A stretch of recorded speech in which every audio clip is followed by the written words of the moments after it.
Bonjour, je suis ravi de vous retrouver. Merci de votre fidélité. Cette semaine, je vous emmène dans la région des Hauts-de-France et plus précisément en Picardie. Et j'ai envie de vous montrer que la Picardie est à la fois le théâtre de l'histoire de France, vous le verrez, mais c'est également un endroit avec un terroir particulier, un accent et un endroit où on aime venir se ressourcer. Alors j'ai très envie de vous en montrer les différentes facettes, les contrastes même, des cabanes, des marais jusqu'aux plus beaux édifices, des festivités chics jusqu'aux activités les plus simples. Voilà, cette semaine au menu, c'est fromage et dessert, maroilles et chantilly. Bienvenue dans mes échappées belles.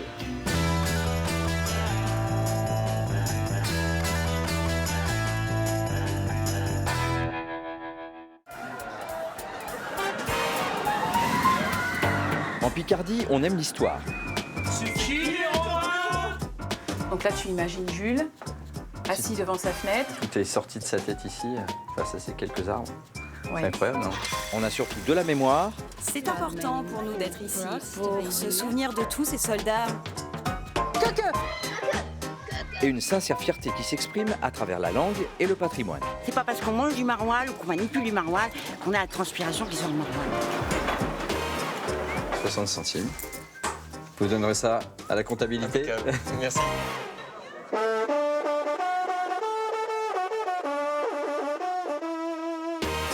Ensuite, pause culturelle à Chantilly. Ah ouais. Ah oui. Avant d'assister au prix de Diane qui met à l'honneur les meilleurs jockeys, mais aussi les plus beaux chapeaux. Et la grande gagnante, c'est mademoiselle Alexia. Mais avant cela, je pars retrouver Lionel qui va me faire prendre l'air.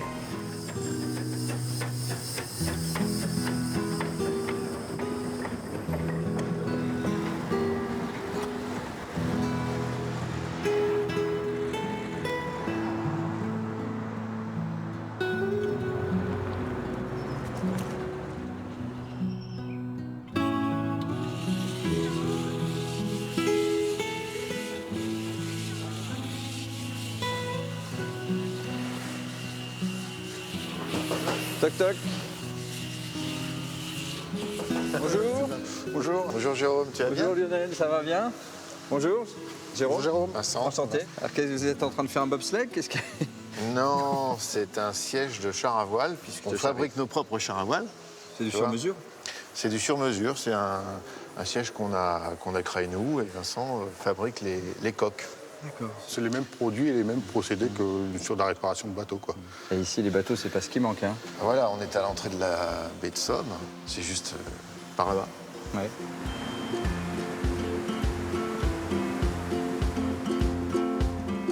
Ça, c'est ton petit bébé, ton école de voile? Voilà. Mais écoute, il n'y avait pas d'école de char à voile à Fort-Mormont, il n'y en avait pas d'ailleurs en France. Donc j'ai créé la première école de char à voile en France. Ah d'accord, c'est Voilà. toi qui as l'initiative de ça? Bah, c'est la première école de char à voile parce que c'est la première fois que le brevet d'état de char à voile était délivré. D'accord. Je faisais partie des 11 premiers à avoir ce brevet d'état. Waouh! Tu es un personnage de l'histoire du char à voile en France, alors, quand même. Je suis dans la lignée du développement du char. Mais bon, il y en a eu d'autres avant moi.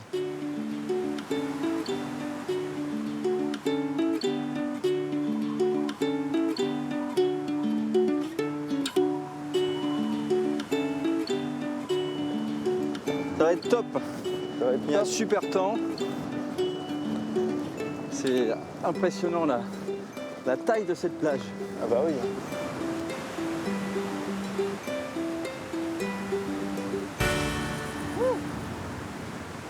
On va faire mon char ensemble, comme ça tu auras une idée de comment on fait. Première des choses à faire quand on veut faire du char, il faut repérer le sens et la direction du vent, parce que ça va nous servir dès le montage. Alors est-ce que tu peux me dire pour toi d'où vient le vent? Là. Voilà, tu as fait ce qu'il fallait faire, tu as tourné la tête jusqu'à te sentir dans la figure. C'est comme ça. Ça marche. Donc Donc, il faut il est se mettre là-bas. face au vent. Alors, je te laisse préparer ton char. D'accord. C'est un peu spécial pour moi. Je te explique aussi pourquoi. Parce que déjà, j'ai jamais fait de char à voile. Ouais. Mais surtout me faire expliquer le char à voile par le sosie officiel de François Hollande. Ah non. C'est très bizarre. Ah C'est non. très bizarre. Ah si, il y a un petit truc quand même. Il y a un petit on truc. me le dit tout le temps. Ah, il y a un petit truc quand même. Souvent on me le dit.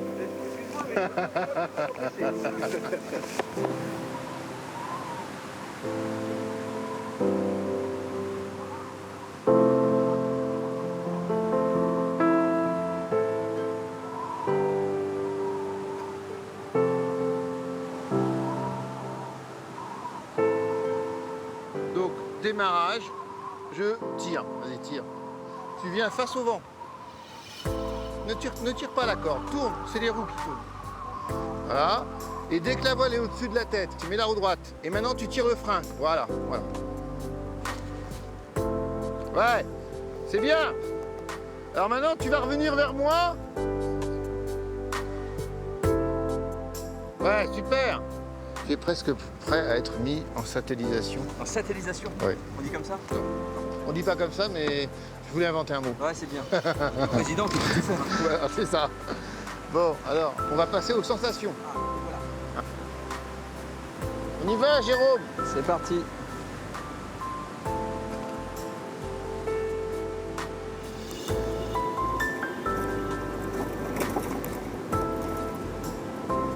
Relâche un peu ta voile, relâche ta voile, relâche, relâche. C'est top.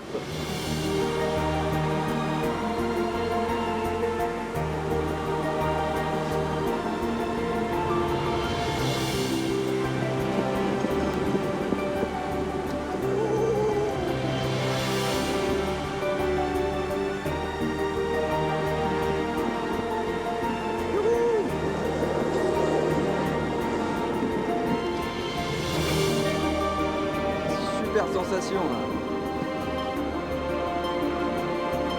C'est superbe. Je me régale. Bon, c'est bon, on est parti pour la mélodie, là. Allez, allez. On y va.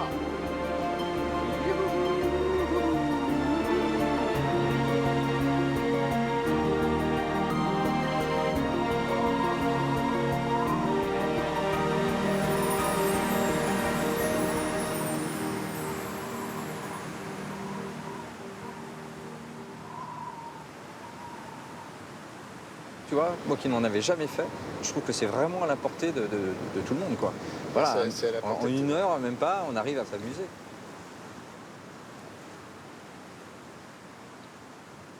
Ce décor, il est quand même étonnant, hein. Partie quasiment Bah oui. désertique à gauche, puis là on a ces prés, c'est les présalés, ça? Les molières. C'est ça. C'est là qu'on trouve toutes les plantes halophiles, Mhm. les salicornes. C'est là qu'on peut voir les moutons également, du coup. Voilà. Enfin, en baie de Somme, les moutons. Puisqu'ici, tu es en baie de Lauty, qui est la petite sœur de la baie de Somme. D'accord. Là, on arrive dans le fond de la baie. J'étais sûr qu'on trouverait Alain ici. C'est un habitué des lieux. Ben voilà, c'est un habitué, il est là pratiquement tous les jours. Ça va? Bah ouais, ça va bien. Ah, un petit peu de char à voile, là. Ben voilà. Aujourd'hui, c'est une journée C'était génial. super. Vous avez dû vous éclater, là. Bonjour. Jérôme. Jérôme, ouais. Voilà. Dis-moi et toi, attends, Alors, bah, moi, je vais faire ma petite cueillette de salicorne. C'est une plante protégée ici, la Alors, salicorne? la salicorne, on peut la cueillir. Par contre, c'est limité à 500 grammes par jour et par personne. D'accord, Ça, c'est ok. faut respecter. Hein. Alors, moi, j'ai ma petite boîte Ah de oui, je vois, 250 oui. grammes. Bah oui. Voilà, bah oui. Il y a plusieurs espèces. Alors, on a plusieurs espèces là, de plantes qu'on appelle halophiles. La stère maritime, dite chez Ouais. nous oreille de cochon. D'accord. La consoude ou pompon. C'est marrant, on dirait du romarin. Bah ça, tu Mais- peux la mettre dans une petite salade de tomates. Voilà. Hein, y a pas Mais de maintenant, problème, je le ferai. Mais Il y a tout à portée de main, c'est incroyable que toutes Bah les là, on plantes est soient arrivé ensemble. dans le garde-manger de la baie d'Auty. Ah oui, c'est fou. Hein. Voilà, donc il y a 4 plantes ici qui se consomment. Et on est en plein dedans. Alors, la silicorne se mange crue, elle Crue, se mange hein. un peu aussi dans la saumure, comme le Alors, cornichon. Oui, voilà, donc comme un cornichon, donc en condiment, bien sûr. Alors moi, je mets un petit peu une carotte, je mets un petit oignon, un petit thym, laurier, un petit grain de poivre. Alain élevé au salicorne. Ça donne bonne mine en tout cas. Tout à fait, priori, tout c'est à bon fait. pour la santé. Et si ça vous dit de partager Ouais. ma petite bière de salicorne, Bière de salicorne. ouais, la bière à la salicorne, la saliconette, Bah ouais, je ah, vais bah, goûter, ça je- c'est... je ça, je savais pas que ça existait. Santé à Picard. santé. Santé, merci. à la baie d'Auty, À la baie d'Auty. À la saliconette. toutes ses vertus. Un chroniqueur du 19e siècle écrit ceci. Ici, la mer a la couleur du thé avec un nuage de lait. En baie de Somme, falaises, dunes et marais se succèdent pour composer des paysages en cinémascope et laisser une impression de bout du monde. La marée basse révèle 7000 hectares de prés salés et de plages où des milliers d'oiseaux migrateurs ont trouvé refuge. Des étendues sauvages qu'il est possible de parcourir à pied pour approcher un mammifère marin aujourd'hui bien installé dans la baie, mais qui pourtant avait bien failli disparaître. Alors le paquet que tu vois, ça s'appelle des phoques veaux marins. Et ils sont majoritaires ici. Des vieilles publicités peintes façon Toulouse-Lautrec au temps des années folles, oui voilà, venez à la chasse aux phoques en 1900, je sais plus, 1920 je crois. Venez à la chasse aux phoques, voilà. Bah, c'était facile de les chasser, regardez. Moi quand j'étais tout petit, dans les années 70, il n'y en avait que 20 des phoques. Et le fait de les protéger c'est quoi? C'est juste surveiller et pas les déranger. Et récupérer les bébés aussi. Il y en a 200 à l'année, 600 à l'été. Parce qu'il y a d'autres phoques qui viennent ici en villégiature, mais aussi pour se reproduire.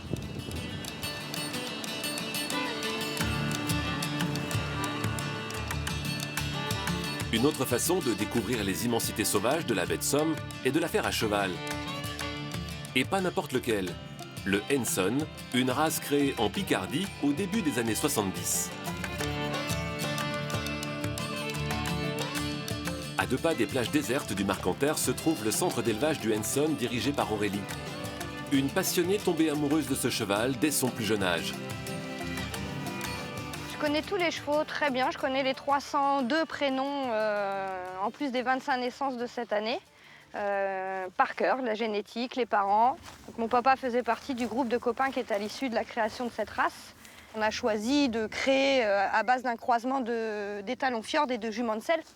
Il est adapté à l'environnement, au climat de la Picardie. En fait, le cheval, en naissant ici, s'est adapté aussi morphologiquement au niveau des pieds, puisqu'on a des zones quand même assez marécageuses, sableuses. La rusticité du fjord fait qu'il peut vivre dehors. La nature est bien faite, plus il fait froid, plus ils font du poil. Donc en fonction de la température, ils régulent leur poil. Là, ils sont sur le poil d'été, hein, puisqu'on est déjà sur des températures plus élevées. Et l'hiver, ils ressemblent à des gros nounours. En Picardie, les possibilités d'évasion dans la nature ne se limitent pas à la baie de Somme. Les vastes forêts de l'Oise ou encore le lit des rivières sont également propices à de belles découvertes.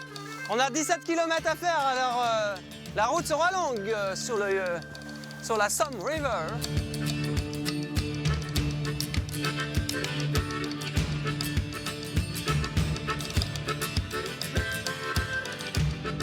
Christophe Marie a fait de la rivière Somme son terrain de jeu. Pendant 2 jours, il propose à ses visiteurs de jouer aux trappeurs canadiens. J'ai été guide d'expédition dans un premier temps lorsque je vivais au Yukon, dans l'extrême nord-ouest du Canada. Et j'organisais des séjours aventure à la rencontre des animaux sauvages en canoë. Aujourd'hui, de retour en baie de Somme, c'est tout un art de vivre autour du canoë que j'ai créé pour permettre à des copains, des amis, des familles de venir découvrir l'espace naturel de la Somme. La Somme, c'est 240 km de rivière avec 0 canoë dessus. C'est-à-dire qu'on est un peu les précurseurs du canoë itinérant. Et c'est très calme, très sauvage, avec de très belles choses à voir. La première journée de navigation s'achève au bivouac. L'occasion pour chacun de reprendre quelques forces avant de poursuivre la descente de la Somme le lendemain. Et pourquoi pas de rejoindre cette baie, classée parmi les plus belles au monde aux côtés de celles de San Francisco ou d'Along au Vietnam.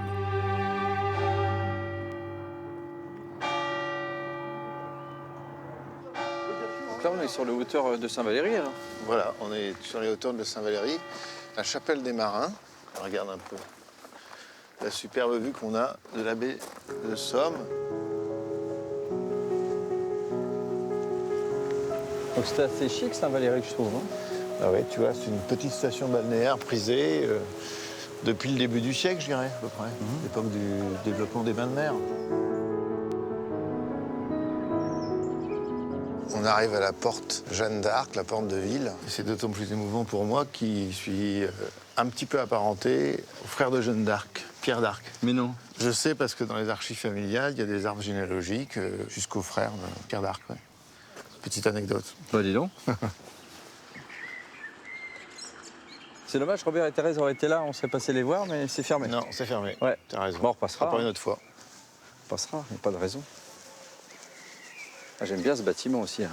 Je suis sous le charme de Saint-Valery, moi. Regarde cette petite maison à colombage, comme ça se marie bien, hein, Ouais, avec les maisons de briques. Maison miniature à colombage, puisqu'on est très proche de la Normandie.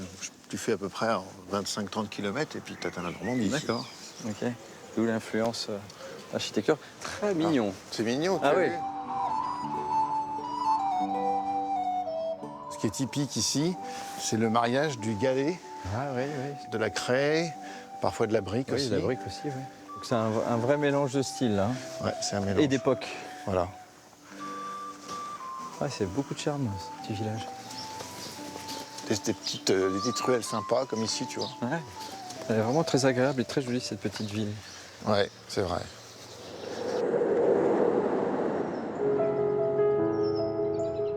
À droite, tu as le canal de la Somme. Et en face, on a le Crotoy. Toute la partie revue qu'on voit, ce sont les Molières. Donc c'est une partie qui est recouverte par la mer à marée haute. Ok. On se pose là? Ouais, on a qu'à se mettre ici. C'est bien.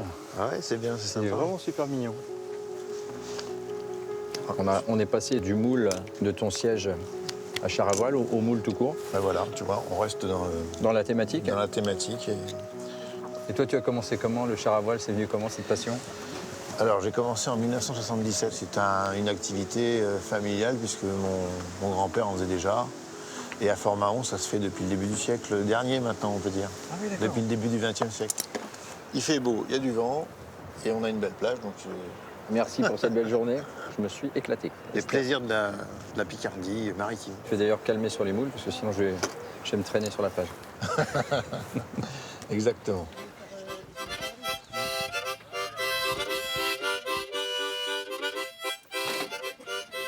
Ce matin-là, un brouillard dense baigne toute la campagne. Une quarantaine de cavaliers préparent leur attelage à l'occasion de la route du Maroilles, une randonnée équestre empruntant les chemins du bocage de la Thiérache. Une région située aux confins de la Picardie, du Nord et de la Belgique. C'est la petite Normandie du Nord. Il n'y a pas de champs, il n'y a que des pâtures, des pommiers. Voilà, c'est des terrains qui sont comme ça et c'est difficile à cultiver. Tout le monde a son gilet jaune?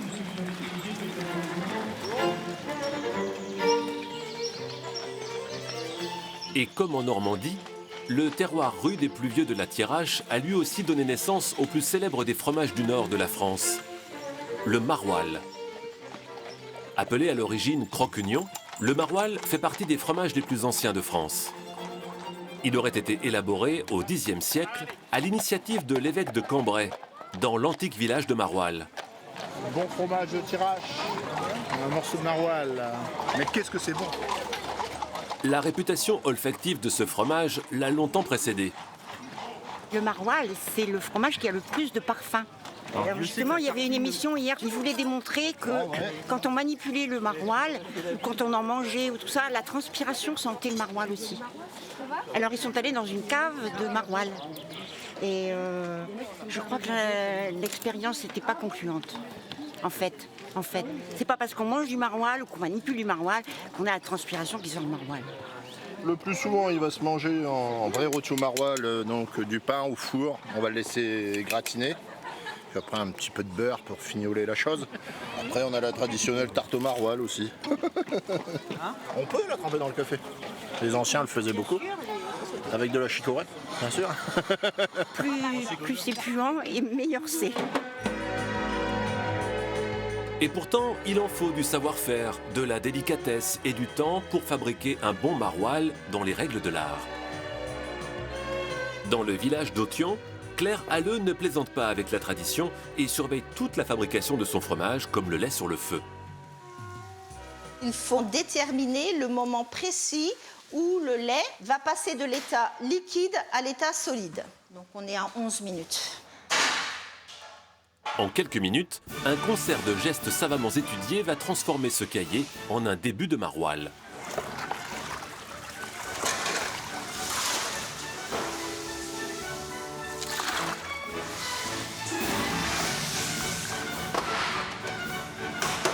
Ne reste plus qu'à le faire sécher et laisser la nature faire le reste. Voilà, le maroilles est formé. Le jeune maroilles va ensuite séjourner plusieurs semaines dans une cave enterrée à forte hygrométrie, où il va être choyé, retourné et brossé. Ça va pour les fromages, pour le finage? Oui, d'accord. Nous sommes là dans un domaine de chimie organique, que ce soit au niveau du caillage et au niveau de l'affinage. Alors, on peut dire aussi que dans le mot fromage, on entend le mot mage, parce qu'il y a un peu de magie aussi dans la fabrication d'un fromage. Pendant longtemps, ce fromage n'était connu que des gens du Nord. Et puis, un événement est venu tout changer. Ça a été un film d'Andy Boone avec Bienvenue chez les Ch'tis. Depuis la sortie de ce film, n'importe où en France, les consommateurs sont capables de dire « Ah, le maroilles, ça sent fort, certes. C'est produit dans le Nord et c'est un fromage. Quoi de plus pour la notoriété d'un produit ?» L'exposition médiatique inespérée apportée par ce film à grand succès a d'ailleurs permis d'augmenter les ventes de 20% dans les années qui ont suivi.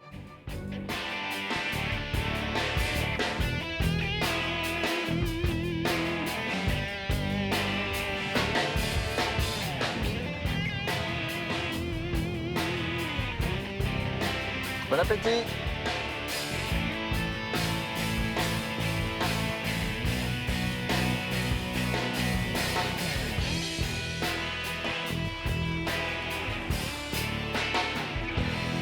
Tiens. Bonjour Jérôme. Salut là. Qu'est-ce que c'est beau. Ici, là, en plein cœur d'Amiens, on a l'impression d'être en pleine Cambrousse, comme on dirait. C'est magnifique. D'une île à l'autre.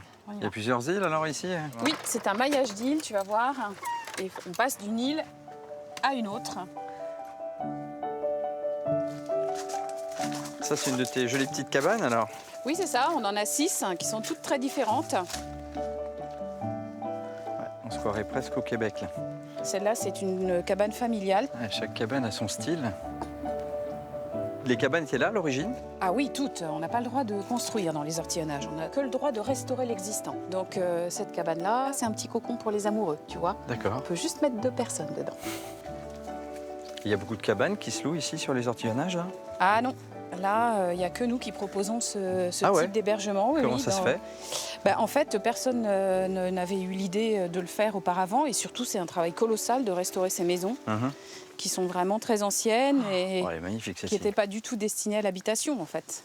Donc c'est mon petit Nice? C'est ça, c'est ton petit nid pour ce soir. Par contre, je manifeste ma désapprobation parce que tu as enfermé un nain de jardin dans une cage et ça, c'est vraiment pas bien gentil pour les nains. J'y ai pas pensé. T'as peur qu'il s'échappe? C'est vraiment super mignon. Ah, on est dans une cabane. Oui, puis alors celle-là, c'était la plus ancienne de tout le site. Donc on a, tu vois, on a gardé les boiseries. Dis on? Alors avec Manu, mon compagnon, d'accord. Voilà, c'est lui qui restaure toutes les cabanes en fait, c'est lui qui a fait tout le boulot. Et comment vous est venue l'idée de faire ces cabanes ici? On cherchait un terrain d'agrément et puis on est tombé sur ce terrain où il y avait plein de petites maisons qui étaient abandonnées. Et voilà, il a eu l'idée de se lancer dans cette aventure. C'est chouette, vraiment chouette. J'aime beaucoup. Super. Ouais, j'aime beaucoup parce que ça te plaise. On est dans quelque chose d'authentique.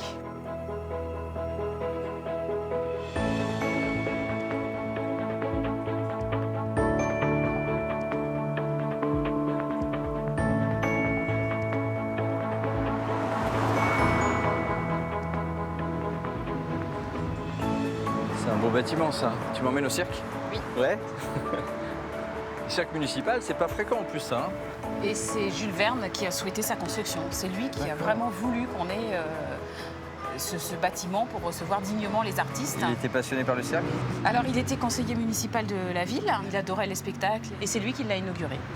À ce propos, je te propose d'aller visiter sa maison, qui est là un tout petit peu plus loin sur le boulevard. D'accord, Voilà. je suis content. Allez, on y va. Ça m'intéresse, 20 milieux sous les mers, le tour du monde en 80 jours.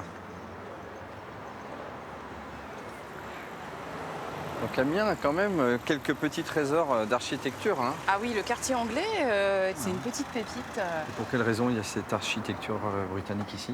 Alors tout simplement parce qu'il y avait 2 frères qui étaient industriels du textile à Londres, qui ont voulu monter une filature à Amiens. Amiens avait une tradition d'industrie textile. Ouais, hein. oui. Et puis pour faire venir leur cadre d'Angleterre, qui ne soient pas trop dépaysés, ils avaient décidé de leur construire ces belles maisons. Ah ouais. Celle-ci, elle est dans son jus. Hein. Ah oui, moi je l'appelle la maison d'Harry Potter, celle-là. C'est la plus ancienne de tout le quartier. Excusez-nous, madame, mais on admire votre maison. Elle est de 1893. Ah, tu vois, 1893. Voilà. Et vous ne les faites pas, madame? Non, mais elle n'a jamais changé de propriétaire. En tout cas, bravo. Alors, Jérôme, je t'explique. On va pouvoir visiter la maison de Jules Verne 1 heure avant l'arrivée des visiteurs, avec son fabuleux jardin d'hiver.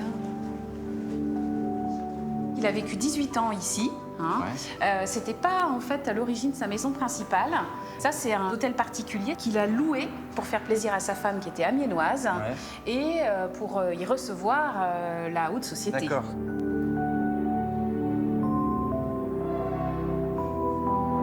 Alors là, je t'emmène voir la reproduction d'un des bateaux de Jules Verne, puisqu'il en a eu plusieurs. Donc là, en l'occurrence, c'est le Saint-Michel III, avec lequel il a navigué au Danemark, en Écosse, en Tunisie et autres, au Portugal. Et sur cet écritoire, il a écrit 20 000 lieues sous les mers. Waouh. Belle pièce encore, hein. Alors ça, c'était la bibliothèque. D'accord, donc c'est ici qu'il écrivait alors? Ah non, alors pas du tout. Ça, c'est sa table de lecture, sur laquelle il faisait ses recherches iconographiques, etc. Son vrai bureau, il est là, regarde, il est caché. Ah ouais, il est carrément même condamné. Et oui, mais alors nous, on a le droit d'y rentrer. Alors, regarde. Oui, tu fais comme à la maison, quoi. Voilà, c'est ça. J'ai eu l'autorisation de te montrer l'endroit. Donc là, tu imagines Jules, assis devant sa fenêtre, et son petit lit pour se reposer après ses heures d'écriture. Tout est né ici, tout est sorti de sa tête ici, face à ces quelques arbres. Ouais. C'est incroyable, non? C'est très émouvant. Moi, je trouve que c'est très émouvant. Surtout qu'ici, tu es quand même au plein cœur de la ville. Il y a la voie ferrée qui passe à côté. Enfin, on se dit qu'effectivement, son imagination était vraiment très fertile.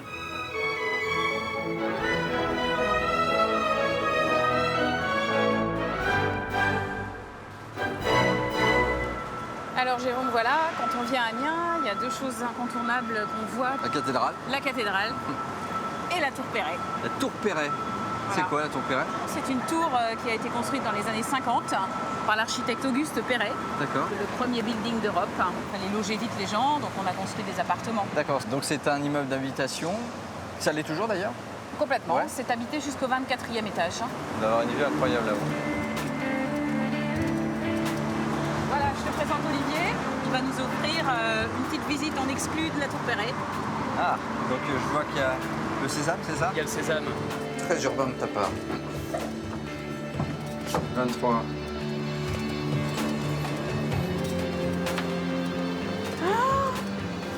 Waouh! Waouh! Trop bien! T'avais jamais vu? Jamais!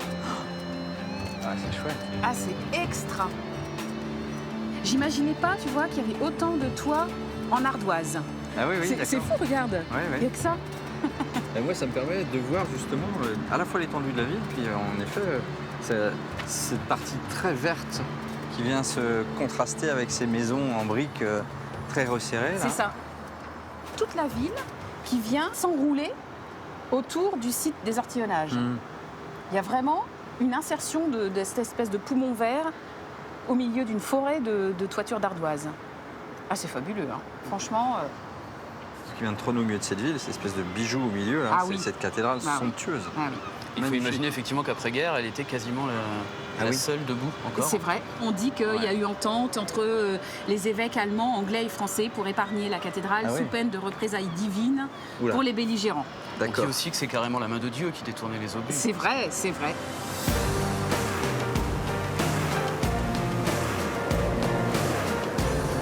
Massive et vertigineuse. Du haut de ses 113 mètres, la cathédrale d'Amiens est l'une des plus vastes jamais construites au Moyen-Âge. Sa façade est l'archétype même du style gothique flamboyant.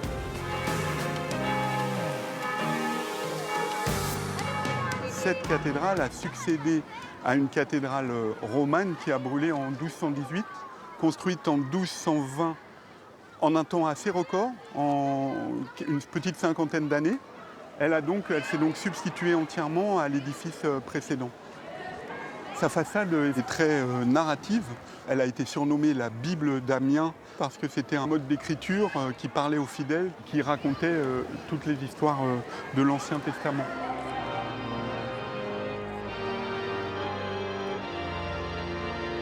Avec 7700 mètres carrés de surface, et 200 000 mètres cubes de volume, la cathédrale d'Amiens est si vaste qu'elle pourrait, dit-on, contenir en entier Notre-Dame de Paris. Un exploit architectural rendu possible notamment grâce à l'argent rapporté par la présence d'une précieuse relique ramenée des croisades. En 1206 a été ramené de Constantinople une relique. Les reliques, c'était très précieux, c'était un apport financier parce que objet de pèlerinage. Et ici, Amiens a la tête de Saint Jean-Baptiste, objet d'une dévotion particulière le 24 juin. Et cette relique est conservée dans le trésor de la cathédrale d'Amiens. Les rois de France sont venus s'agenouiller devant cette relique. C'était un bien des plus précieux.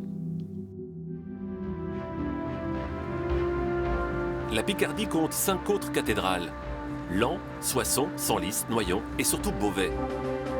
La plus grande réussite et le plus grand raté de l'histoire des cathédrales. Beauvais, c'est un peu la grenouille qui voulait se faire aussi grosse que le bœuf. En 1225, l'évêque Milon de Nanteuil, proche de la papauté, souhaite avoir une cathédrale qui soit même plus grande que Saint-Pierre de Rome, et en tout cas la plus haute de la chrétienté. Commencé presque en même temps que Notre-Dame d'Amiens, Saint-Pierre de Beauvais ne connaîtra pas le même destin. La nef ne verra jamais le jour et son chœur, le plus haut du monde, du haut de ses 48 mètres, s'effondre en partie en 1284. Sa flèche de 150 mètres tombe à son tour en 1573, le jour de l'Ascension. Heureusement, il n'y a pas eu une seule victime. C'est tombé à la verticale et ça a entraîné des désordres somme toute minimes sur les travées autour, ce qui prouve que la cathédrale était vraiment très solide. La quête de hauteur, l'expérimentation constructive qui a été faite à Beauvais, trop grande, trop importante, non pas tant par rapport à la hauteur, mais par rapport au phasage des travaux. On avait oublié qu'il fallait un contreventement puissant pour assurer la stabilité de cette flèche. Et c'est vrai qu'à Beauvais aussi, on est dans un couloir de vent du pays de Bray qui fait qu'il y a aussi des événements climatiques qui ont contribué à cette déstabilisation. Ce vaisseau de pierre, surnommé le Parthénon de l'architecture gothique, et que les spécialistes considèrent comme un modèle indépassable, marquera la fin du temps des grandes cathédrales.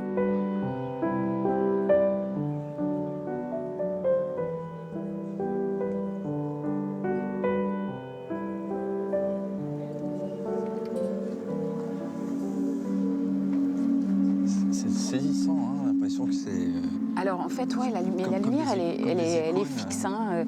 Ils projettent la lumière en fait sur les drapés, sur les tissus. Et en fait, quand ils ont nettoyé la cathédrale au laser, c'était la première cathédrale de France à être nettoyée avec cette technique-là. Et ils ont retrouvé des pigments d'origine sur la statuaire, donc ce qui prouve bien que la cathédrale était peinte. D'accord. Et ils ont reproduit à l'identique la palette de coloris, surtout au niveau des rouges, des jaunes et des bleus. Et donc ça, c'est une prospective par rapport aux costumes de l'époque, enfin aux tenues de l'époque. C'est génial. Ah, c'est absolument génial. Ça veut dire que à l'origine, cette cathédrale, la façade était telle quelle au niveau des couleurs. Absolument. C'est dingue. Elle était peinte.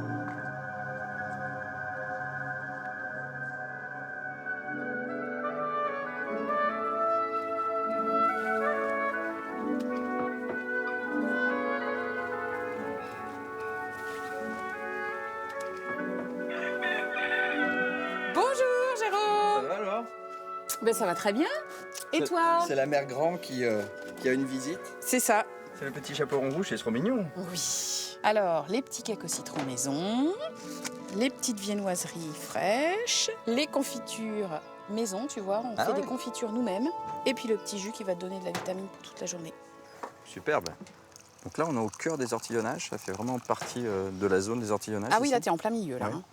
Oui. Les ortillonnages avec les 300 hectares. Et nous, on est vraiment en plein milieu de la zone. Comme goûter le petit macaron d'Amiens. On dirait un financier un peu. Oui, c'est un peu le même principe.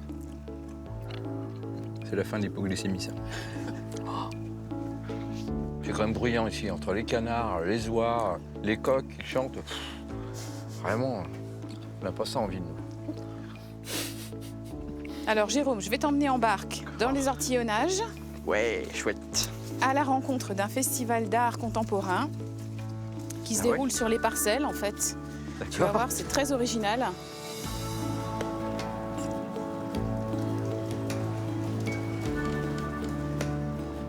Alors Jérôme, si tu veux, tu peux me remplacer pour barrer. Ah, avec plaisir. Ouais.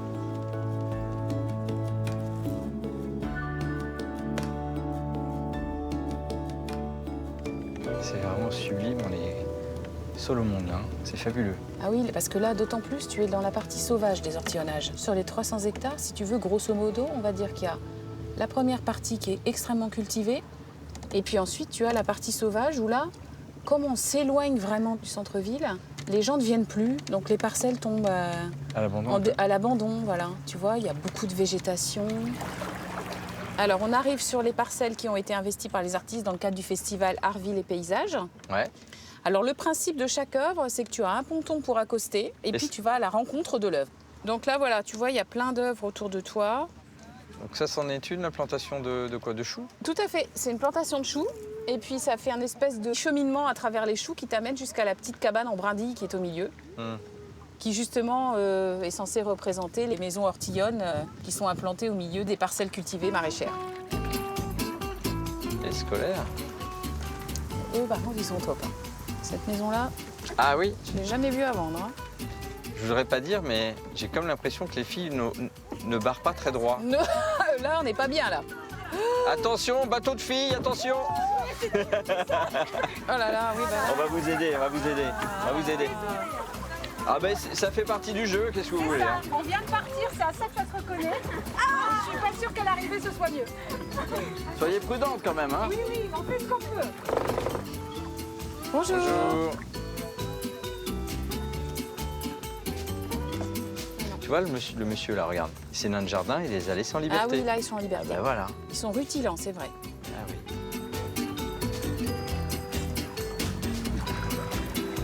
Ah bah tiens, ça doit être Jérôme et Gilbert là qui nous... Salut. Salut. Je m'arrête? Alors ouais, bah oui, arrête-toi. D'accord.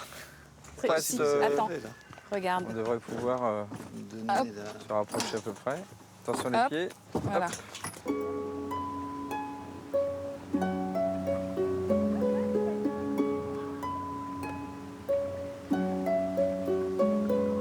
Là, vous avez la cabine téléphonique. Oui. Alors, l'équipe qui a fait ce jardin, ce qui est bien, c'est un projet en même temps qui intéresse le public dans le sens où l'arrosage est fait directement par le public. Donc, vous avez une pompe qui a été installée et qui arrose l'ensemble des plantes. Donc, il y a tout un système de canalisation aérien. On a le sentiment que l'eau vient des arbres. Voilà, donc je pompe et vous allez voir le système fonctionner. C'est assez poétique comme ça arrive, là. Comme une eau de pluie. Donc là, on voit une œuvre qui est un peu différente des autres, elle est peut-être plus conceptuelle. Oula, oui. Qui est dans un écrin qui lui sied bien. Ouais, c'est assez surprenant de voir aussi quelque chose de métallique dans un environnement aussi nature, plantes, bois. Donc c'est assez ambitieux. Donc ça, c'est l'œuvre de 3 jeunes paysagistes français. C'est une œuvre en 2 dimensions. Vous avez les filets, et les filets, cet automne, vont se remplir de feuilles mortes. Et les feuilles mortes vont donner un humus. Et l'an prochain, on aura de la terre et donc une sorte de deuxième couche, un deuxième jardin suspendu. C'était une halte très surprenante. C'est une très bonne idée de m'avoir emmené là. Super. Ça m'a bien plu, ouais. Bravo pour le boulot. Hein. Écoutez, bravo. Longue vie au festival alors. Merci. Merci à vous. Merci les garçons. C'est un plaisir pour vous. Au revoir, merci. Ciao. À bientôt. Au bord des routes de Picardie, on voit parfois fleurir quelques panneaux routiers rappelant qu'il existe ici une langue régionale, le picard. Je reçois le ballon en même temps. Le picard n'est pas soutenu officiellement par l'éducation nationale. Aussi, son apprentissage se cantonne au temps périscolaire, comme ici, à l'école d'Ailly-le-Haut-Clocher. France travaille à l'agence de promotion du picard. Alors, vous allez vous mettre à tcholele comme d'habitude. Chaque semaine, elle vient dans cette classe du village d'Ailly-le-Haut-Clocher apprendre les rudiments du picard aux enfants. Et pour que les cours soient plus ludiques, France se fait aider par un professeur bien connu en Picardie. Un professeur nommé Lafleur. chez Nazu d'ailleurs le clocher. Je suis fin content de vous revoir ici dans vos classes. Il paraît que acheteur, on voulait apprendre d'autres mots encore. Nous allons parler de chez Saison. Alors pour dire l'été à Picard, on dit, et facile, chez Vieux Jour. C'est le personnage principal du théâtre de chez Cabotan.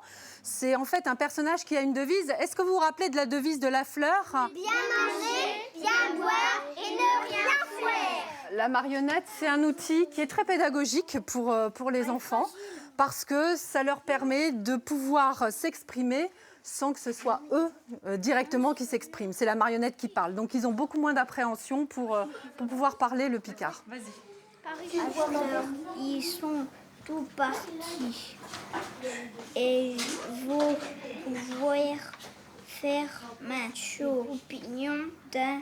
Et pour que les enfants apprennent encore plus facilement la langue picarde, quoi de mieux qu'une chanson amusante? 3, 2, 1. Ma mère a coupé les poils de sa nez pour faire un capieux à la mode. La mode est passée, capieux est usé. Mon père n'a plus de poils à sa nez. Bravo! Le picard n'est pas un français déformé comme on l'entend souvent, mais une véritable langue régionale plongeant ses racines dans le latin au même titre que le français, l'espagnol ou l'italien. Elle est riche d'un vocabulaire et d'une grammaire propre, dont les premières traces écrites remontent au Moyen-Âge. Bonjour, comment ça va? Rentrez. Rentrez. Je viens de potichonner des flamicamarolles. Si vous voulez, on va en manger ensemble. Jean-Marie Braillon est un ardent défenseur du picard. Il a entrepris depuis 1982 l'écriture d'un dictionnaire français picard, un dictionnaire qui n'en finit pas de s'enrichir. Le vocabulaire est très très riche puisque là je suis à la fin des A et j'en suis à presque 30 000 mots. L'ensemble fera 400 000 mots. C'est vrai que c'est un peu en voie de disparition dans la mesure où l'État ne nous a jamais permis de véritablement l'enseigner, de le mettre à égalité avec les autres langues vivantes, ce qui n'est pas le cas pour le corse, le breton, etc. Cette génération-là qui a 10 ans actuellement, je compte sur elle pour continuer à ce qu'on parle picard plus tard.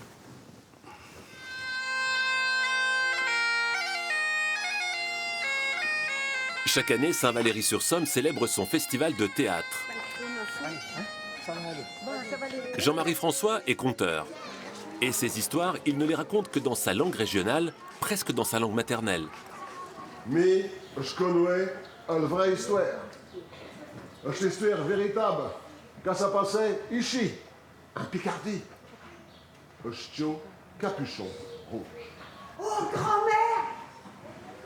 Que m'avait-il des grandes dames? Notre chance! Je pour mieux te baquer! Quand j'étais petit, quand j'étais chaud, ben, on parlait autour de moi comme ça. Mais moi, on m'interdisait de le parler parce qu'il fallait que je réussisse à l'école. Mais je l'ai gardé quand même en mémoire et à jour. J'ai senti le besoin d'aller retrouver ces mots, ces sonorités, tout en étant un mondialiste, en étant européen, français, tout ce qu'on veut, d'être aussi picard.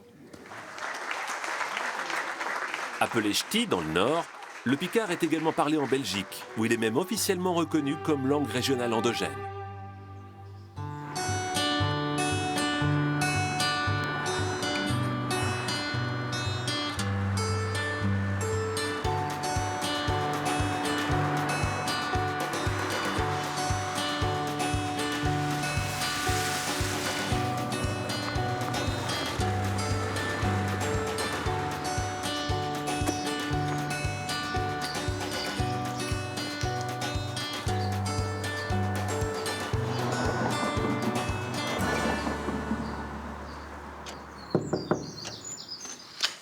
Bonjour. Bonjour. C'est Julien. C'est ça, bonjour. Salut Jérôme, enchanté. Je suis content d'être là, au journal, comme on dit, démocrate de l'Aisne. C'est ça, ouais. Et ces vieilles machines à l'ancienne, ça fait combien de temps que ce journal existe? Donc il a été créé donc, en 1906. C'est le dernier journal donc, en France, peut-être même voire en Europe. Ah oui, d'accord. Qui fonctionne, enfin qui s'imprime avec Avec du plomb, c'est ça. Au plomb, c'est ça? Par exemple, ça, c'est des bandes de plomb avec des lettres. Voilà, c'est ça. Là, je suis en train de faire une épreuve, c'est-à-dire une première impression, juste pour regarder s'il n'y a pas d'erreur. Quand on compose sur des lignes de plomb, c'est que s'il y a une erreur, il faudra recommencer la ligne complètement. Il n'y aura pas de possibilité de correction. D'accord. Donc là, par exemple, ça, c'est une petite ligne. C'est ça. Mais c'est un bloc entier. C'est ça. Donc s'il y a une faute au milieu, tu es obligé de refaire la ligne complètement. Oh là là, c'est fou.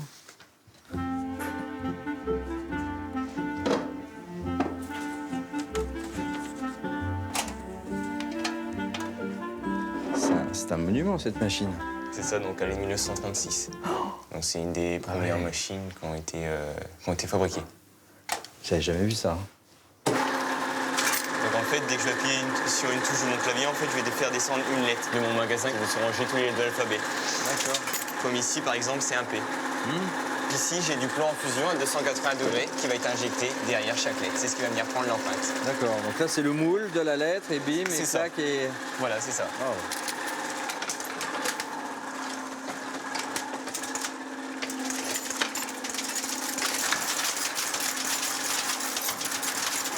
C'est fascinant comme joujou, hein.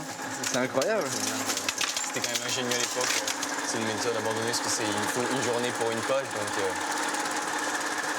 Ouais, d'accord. On sait ce que coûte le temps maintenant. C'est ta première ligne, ça. Alors explique-moi comment tu t'es retrouvé à travailler sur une machine comme ça, si ancienne. J'étais passionné par tous les métiers anciens. C'est pas ordinaire, c'est un métier qui ne se fait plus maintenant. Tu voulais faire quelque chose qui sort de l'ordinaire. Voilà, t'es servi, hein. Voilà. Parce que tu dois être un des seuls en France, c'est sûr, mais en Europe, ouais.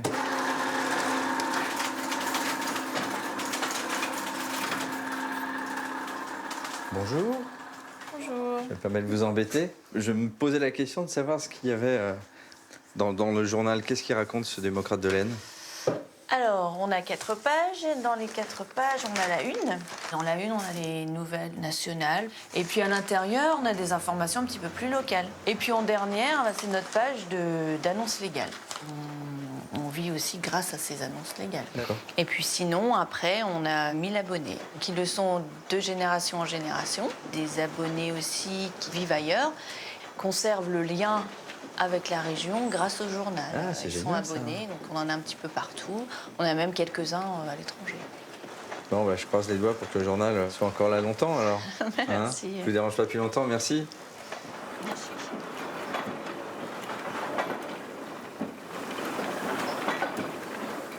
Démocrate de l'Aisne coûte combien? Donc il a 60 centimes l'unité ou 26 € l'année. Ok, 60 centimes. Vous donnerez ça à la comptabilité. Impeccable. Merci. Merci Julien. Au revoir.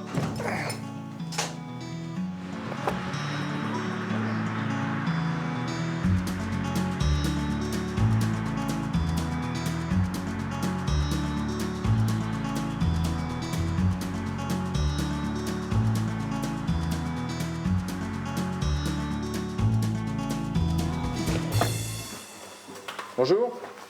Bonjour, bienvenue. Merci. J'ai réservé une visite guidée au nom de Pitorin. Claire? Oui. C'est ta visite guidée. Bonjour, enchanté, Jérôme. Claire, bienvenue. Merci. Ça fera 12 € s'il vous plaît. 12 €. Merci, bonne visite. On y va? Ça marche? On peut se tutoyer, hein? Ok, bah tiens, je te donne ça alors. Merci. T'es prêt? On y va. Tu me suis?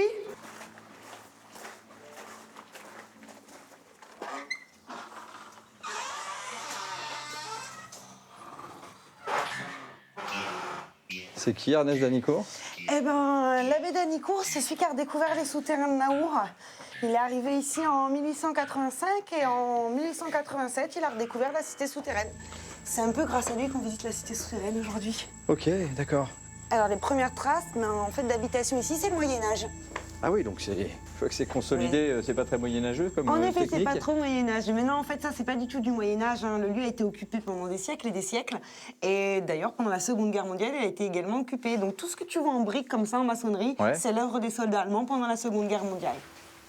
Ce que tu vois ici, c'est vraiment la structure, la vraie structure, le vrai état naturel de la cité souterraine. C'est cette craie, ce calcaire du plateau Picard. Ouais, c'est des grandes salles, là. Mais écoute, ouais, hein, t'as des salles plus ou moins grandes. Et là, t'en as une super grande. Ce que nous, en Picard, on appelle les muches.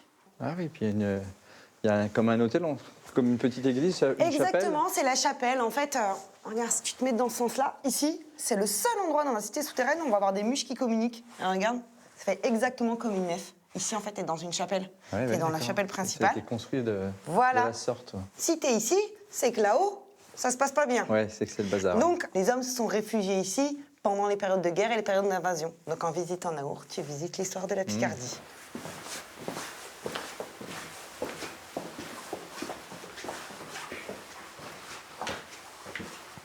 Ah ouais. Tu es à l'endroit où il y a eu un fort éboulement au 19e siècle, qui a fragilisé toute la structure de la cité souterraine. Ok, c'est pour ça que le plafond est artificiel. Exactement, voilà. Elle voyait le jour, ce qui n'est pas du tout normal pour une cité souterraine. Regarde ce qu'il y a en dessous. Ce sont des éléments qui ont été retrouvés par l'abbé d'Anicourt. Il y a des éperons, des boulets de canon, des balles de mousquet. Il a fait un vrai travail d'archéologue. D'accord, il a exposé là... Il a exposé les résultats de ses fouilles. Les traces des siècles précédents. Tout à fait. Ok.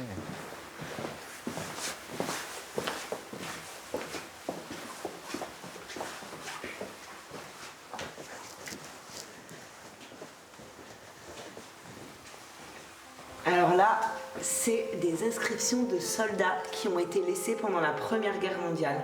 Ils sont bien conservés quand même.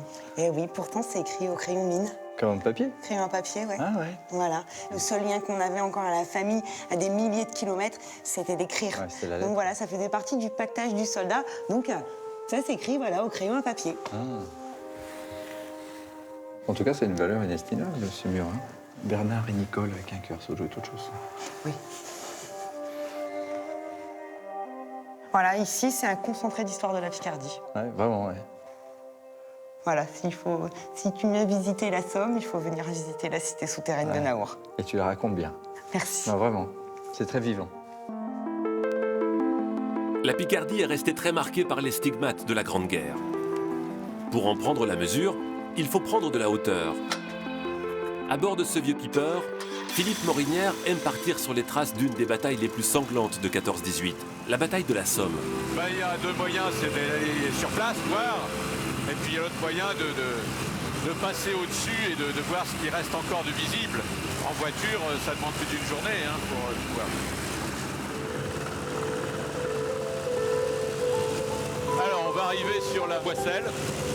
Il faut savoir que le 1er juillet 1916, 15 mines avaient été déposées sous les lignes allemandes pour les faire sauter. La Boisselle, plus connue sous le nom de Lochnagar Crater. Un trou de 91 mètres de diamètre et 30 mètres de profondeur, créé par l'explosion de 27 tonnes d'explosifs à exactement 7h28, le matin du 1er juillet 1916. Depuis, chaque année, des centaines de personnes venues de tout l'ex-empire britannique se rassemblent à l'aube pour commémorer cet événement qui marque le début de la bataille de la Somme. Je porte un costume d'infirmière de l'armée australienne durant la Première Guerre mondiale. Et mon mari porte l'uniforme de l'Australian Imperial Force. C'est important pour nous d'être ici, pour se souvenir de tous ces soldats qui ont sacrifié leur vie. 3, 2, 1, feu!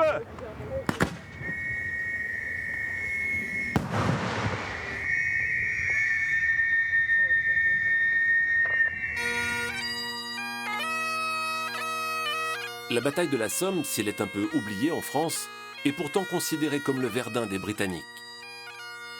Le problème de cette offensive du 1er juillet, c'est que ça a été le jour noir de l'armée britannique parce qu'ils ont perdu énormément d'hommes. Les Allemands étaient prêts, étaient mieux organisés. Quand l'infanterie est montée à l'assaut, il y avait un comité d'accueil en face avec des mitrailleuses et qui ont fait énormément de morts.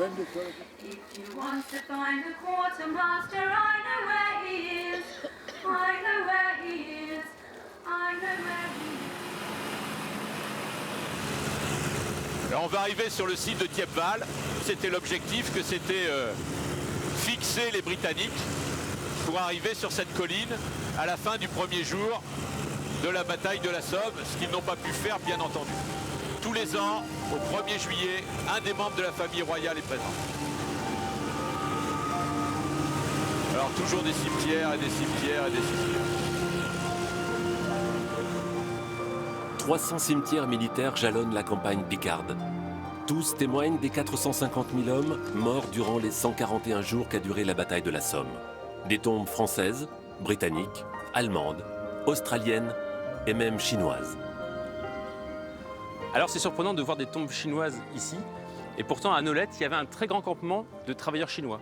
Les Anglais avaient importé de la main-d'œuvre peu chère, hein, c'était 5 francs de l'époque par jour. Ils travaillaient 7 jours sur 7 et ils étaient utilisés sur le front pour ramasser les morts. Et ce cimetière, ce petit coin de Chine, a été décidé par les Chinois eux-mêmes parce qu'il y a une ambiance ici où il y a assez de vent, assez d'air, assez de pluie pour que leurs âmes montent au ciel. Jean Boucaud est passé maître dans l'art d'imiter les oiseaux. C'est tout naturellement qu'il s'est intéressé à l'histoire des pigeons voyageurs utilisés pendant la Grande Guerre, à une époque où les radios n'existaient pas encore. Alors, ceci est un pigeonnier mobile. Ils étaient déployés sur le front de la Somme en particulier pour communiquer entre les premières lignes et l'arrière du front.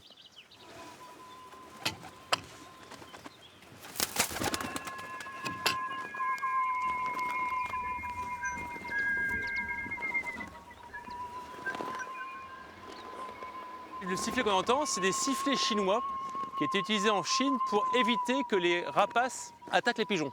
Le son, on a l'impression d'entendre fuser des balles. On est presque au cœur de la tranchée, on imagine que ça part de partout.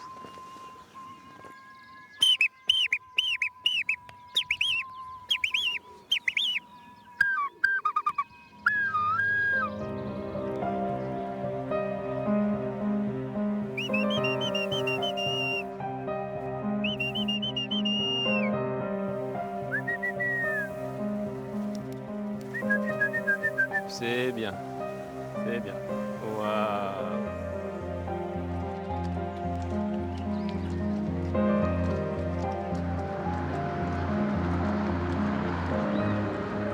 Alors voilà, on va arriver là sur la Vierge et l'enfant. Donc il faut savoir qu'il y avait une légende qui disait que si la Vierge et l'enfant tombaient du clocher, ça serait la fin de la guerre. La Vierge et l'enfant avaient été touchés par les obus et étaient à l'horizontale en haut du clocher. Donc elle avait toutes les chances de tomber. Mais ça n'est jamais arrivé. Par contre, la fin de la guerre, elle est arrivée. Située sur la ligne de front, la ville d'Albert a payé un lourd tribut à la guerre, entièrement détruite. Elle aussi se souvient chaque année de son histoire douloureuse. Jumelle réglementaire pour officiers. Comme beaucoup de picards, cette première guerre, c'est un peu notre paysage physique et mental, à savoir que quand vous habitez dans un petit village de l'Oise ou de la Somme où il y a eu des combats très durs, la guerre c'est une réalité quotidienne. Vous êtes gamin, vous prenez dans les champs, il y a de la ferraille qui remonte partout. Vous prenez votre vélo, votre voiture, vous circulez sur les routes de nos campagnes picardes, il y a des cimetières militaires partout. L'intérêt devient passion, la passion devient passion dévorante et on finit comme ça. Du 1er juillet au 18 novembre 1916, la bataille de la Somme a été d'une ampleur considérable par le nombre de nationalités impliquées et fera plus d'1 million de victimes, blessés, décédés et disparus. C'est bien plus que la bataille de Verdun. Mon voyage en terre picarde se poursuit. Quel plaisir de se laisser porter par les vents. C'est superbe, je me régale. Et de profiter d'une telle nature en plein centre-ville. C'est quand même bruyant ici, entre les canards, les oies, les coqs qui chantent. Vraiment. Je rejoins maintenant Chantilly, son château et son champ de course, pour l'événement de l'année, le Grand Prix de Diane. Un moment qui s'annonce sélect et raffiné. Il faut se remarquer, sinon, à quoi ça sert? Charbante. Mais avant de couvrir ma tête, je vais aller travailler mon corps de chasse, je précise.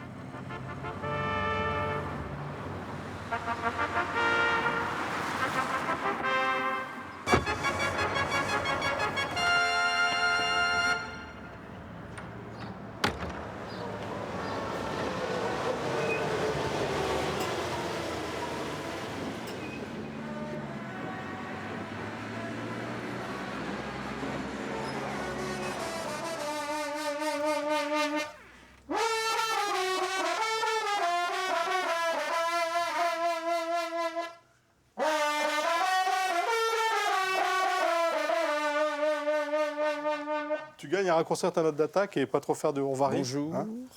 Ah, bonsoir Jérôme. J'interromps le cours. Ah bah, ça va Hubert? Très bien, merci. Ouais. Bonjour tout le monde. Vous avez trouvé facilement? Ouais, j'ai trouvé facilement. On va se tutoyer, hein. Oui. Simplement. Bon. C'est facile de vous repérer. C'est l'avantage, c'est que quand on arrive au son de la voiture, on a juste à tendre l'oreille. Tu es guidé par le son des trompes de chasse. Bienvenue dans notre local. Alors, entre les jeunes et puis beaucoup de personnes arrivant à la retraite se disent, tiens, pourquoi pas me mettre à la trompe. Donc, on a des jeunes à partir de la dizaine d'années jusqu'à Pierre, qui a 79 ans. Bon, très bien. Donc là, on est à l'école l'éveil du sonneur, en préparation du brevet de sonneur classé auprès de la Fédération internationale des trompes de France. Ah ouais, il y a carrément une fédération de trompes... Enfin, de sonneurs, pardon. De sonneurs, tout à fait. Je savais pas ça. On a cette différence avec tous les autres instruments. On interprète différemment par rapport à une trompette. On va aller chercher un taillot qui va reproduire un petit peu au son de l'oreille l'aboiement du chien au loin dans la forêt. Et chacun reprend derrière.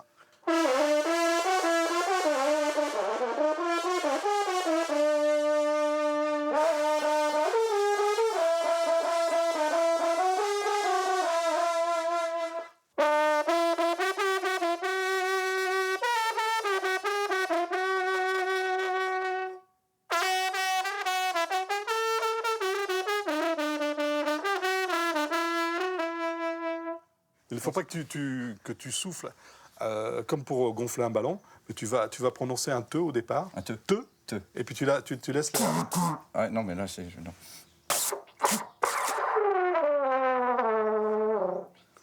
Eh, franchement, dans 20 ans, j'y arrive. Hein. Non, c'est très difficile. Bien. À votre santé, merci de votre accueil. À ta santé, Jérôme. Je vais sonner ce verre avec modération, mais je sais... Ouais.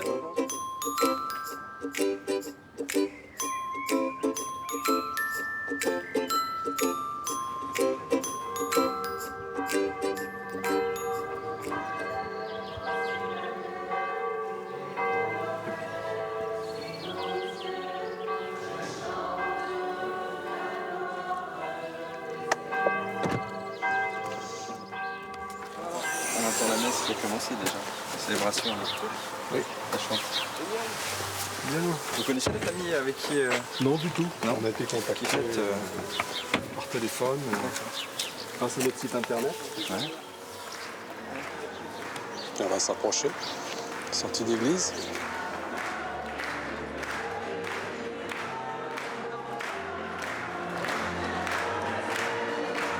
Vous avez l'impression de temps en temps de revivre un peu aujourd'hui ce que peut-être ont vécu d'autres à l'époque, je sais pas, il y a quelques siècles, quoi. Ouais, totalement. Je crois qu'on s'inscrit dans les traditions. C'est quand on prend la trompe, on a l'impression de faire ce qui s'est toujours fait en France. Et c'est beau parce que c'est une tradition qui est propre à notre pays. Ouais. Donc, et dans la région aussi, qui est très ancrée surtout, j'ai l'impression. Oui. Ouais. Chaque village ou ville a quasiment sa fanfare. Ah. Donc on pourrait faire un CD pour continuer à faire vivre les fanfares locales. Les fanfares locales.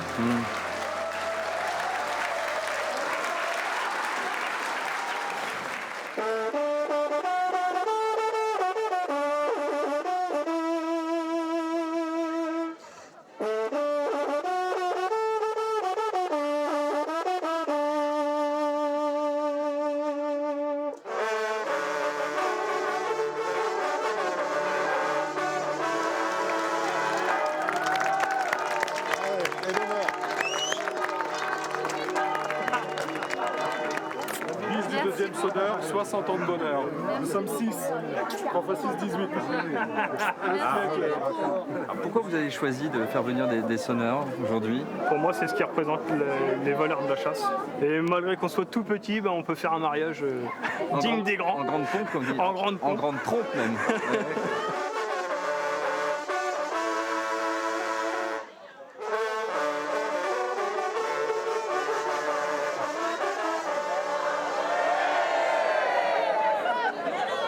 Merci au rallye de trompe de la Nonette. En 1989, ouvrait dans le sud de la Picardie un parc d'attractions d'un genre encore nouveau en France. 25 ans plus tard, 2 millions de visiteurs envahissent le parc chaque année. Le parc emploie 1200 personnes d'avril à octobre, comme Lynn, qui prend son service avant l'ouverture des portes au public.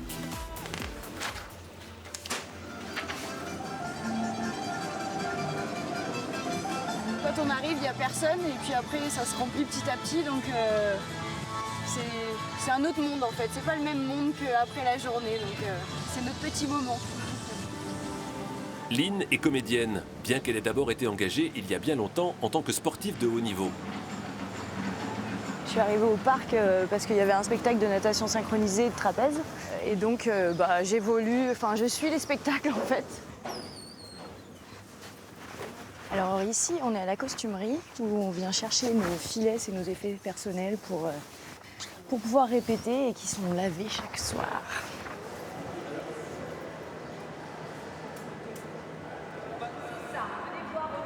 Lynn rejoint les autres comédiens et cascadeurs pour peaufiner les détails du spectacle qui sera joué dans quelques heures sous la direction de David.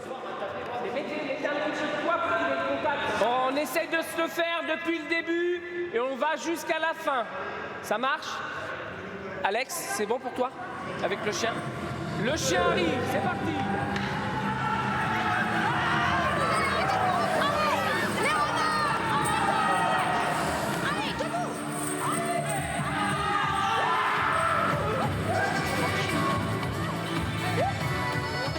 Comme Lynn, beaucoup de jeunes comédiens ont démarré leur carrière au parc Astérix pour finalement prendre des responsabilités. Bon, merci. Sauf peut-être Idéfix, cantonné depuis des années à son propre rôle. C'est le meilleur élève du parc Astérix, je pense. Le parc va bientôt ouvrir ses portes. Le public est déjà nombreux, attendant patiemment que Sébastien veuille bien donner le signal. Allez, c'est parti. Messieurs, on y va? Bonne journée à vous.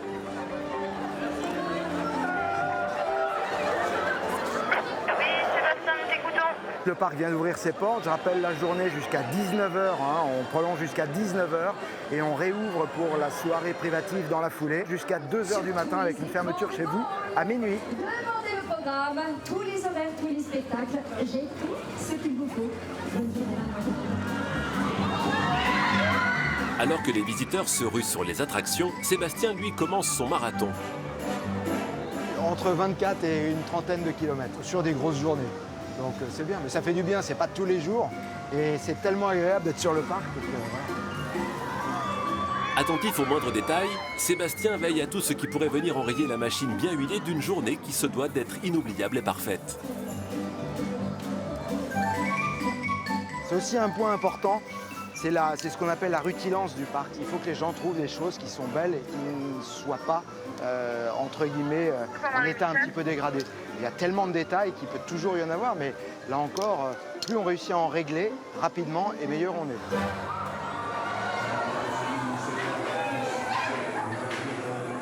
En attente, tu es comment? 45-50 minutes. D'accord. Oui, ça va baisser, c'est le rush du matin. Ouais, je pense qu'on n'aura pas à travailler sur 3 trains aujourd'hui, à première vue. Bon, mais je te souhaite bon courage. Merci. À tout à l'heure. Ça marche. Dans les coulisses des arènes, Romains et Gaulois se préparent eux aussi à entrer en scène. Hey, c'est son petit rituel, elle vient toujours saluer ses champions. Normalement, tu viens dire c'est qui les Romains? Allez. Lynn endosse le costume de Léa Jactaest, une Romaine censée arbitrer impartialement le match. Elle est pour les Romains et elle va tout faire pour qu'ils gagnent.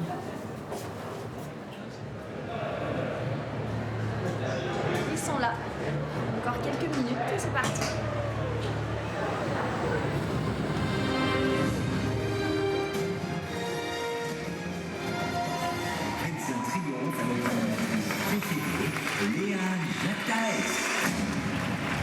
Pendant près d'une heure, Lynn va enchaîner les entrées en scène et les courses sous les gradins pour changer de costume à la vitesse de l'éclair. Une performance qu'il faudra parfois renouveler 4 fois dans la journée lors des grandes affluences.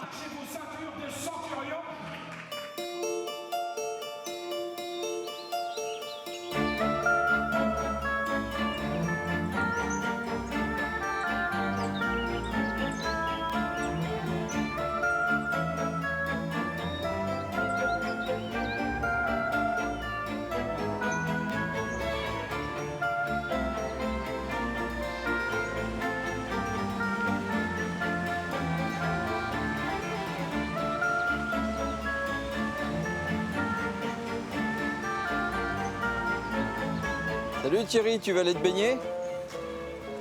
Tiens. Bonjour Jérôme.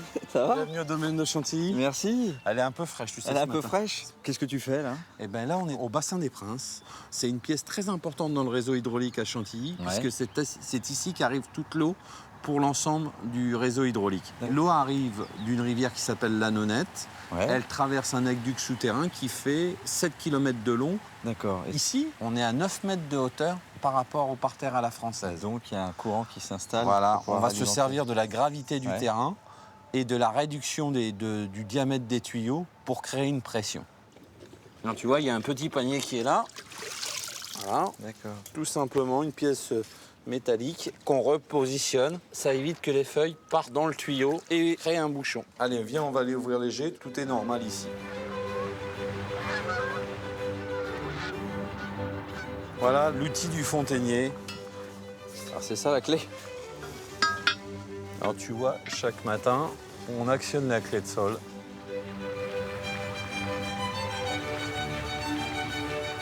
C'est vraiment la force de Chantilly. D'ailleurs, André Le Nôtre dira toujours que c'est l'un de ses préférés parce que quand il les a imaginés, il n'a pas eu du tout de mal, comme dans d'autres jardins où il a fallu faire mourir des milliers d'hommes pour apporter l'eau. Ici, elle était à ses pieds. Il l'a simplement domptée et il l'a utilisée pour animer tous ses bassins. Est-ce que tu me laisserais ouvrir la dernière? Mais avec grand plaisir. Ouais, je me mets un peu à la place. On se rend pas compte, à notre époque, on ouvre un robinet, il y a de l'eau. Mais là, tout le travail qui a été demandé, c'est fascinant. Et en sachant qu'il n'avait pas toutes les techniques que nous avons aujourd'hui en termes d'informatique et de génie de construction, j'imagine. les lasers, les niveaux, tout a été fait à l'œil, à la chaîne d'arpenteur. Ouais.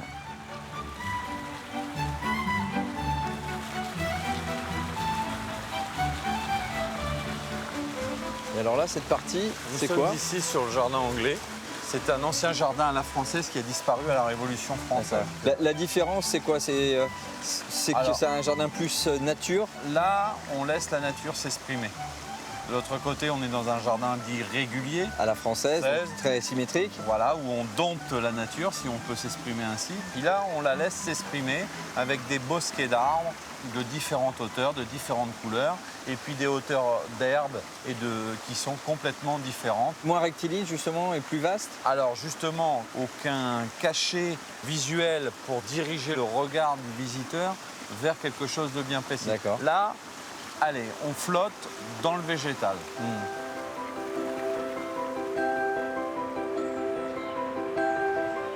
C'est rafraîchissant en tout cas, ce lieu-là. Et ce petit parterre de fleurs est vraiment mignon là, avec le château en fond. J'ai cru que tu allais me prendre la main à un moment donné. Si tu veux, chaque année, on sème une partie de ce jardin anglais en prairie fleurie. Ouais. Tous les auxiliaires de la nature sont en train d'engranger toutes les réserves pour l'hiver. C'est un petit cadeau qu'on leur fait avant la période hivernale. J'aime bien la façon dont tu parles, des fleurs, des insectes.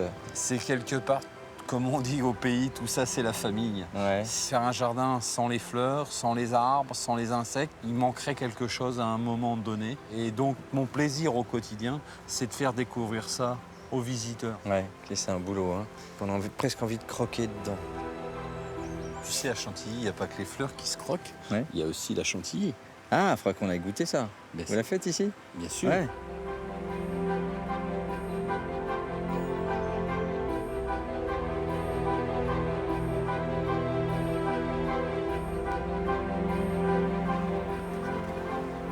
C'est sympa, dis donc, là. Hein? Alors, la petite poste gourmande de Chantilly, le hameau, avec bien sûr sa chantilly, connue dans le monde entier, et Isabelle qui la fabrique comme ça se faisait au temps de Vatel. Bonjour, c'est vous qui faites la chantilly? Oui, c'est moi. Vous faites ça au batteur? Vous faites ça à la main? Oui, à la main ou au batteur électrique. Batteur électrique? Ça dépend des quantités. D'accord. Une quantité comme ça, on la fait au batteur électrique. Ouais. C'est de la véritable crème chantilly qui est à base de crème fraîche crue, de sucre glace et du sucre vanillé à arôme naturel. On mélange et qu'on bat. Alors, est-ce que vous croyez qu'on peut la goûter? Bien sûr. S'il vous plaît. Alors, c'est juste pour lui? Oui, c'est ma part, évidemment. Il n'y en a quasiment pas. Quasiment pas. C'est vrai, c'est une petite dose. C'est une dosinette dose, même. Oui. Alors, tu vois, on dit qu'elle est réussie, la chantilly. Quand tu retournes ta cuillère, elle ne tombe pas. Ah oui. Ah ouais. Ah oui, je valide. Est-ce que tu peux m'expliquer quel est l'historique? Est-ce que ça vient vraiment de Chantilly ou c'est une légende? Non, non, ça ne vient pas de Chantilly, ça prend naissance en Italie. Ça vient à Chantilly avec un monsieur qui s'appelle Vatel. Oui, cuisinier du roi. Bien sûr, et j'invite tout le monde à venir déguster cette crème à Chantilly. Bravo. Merci.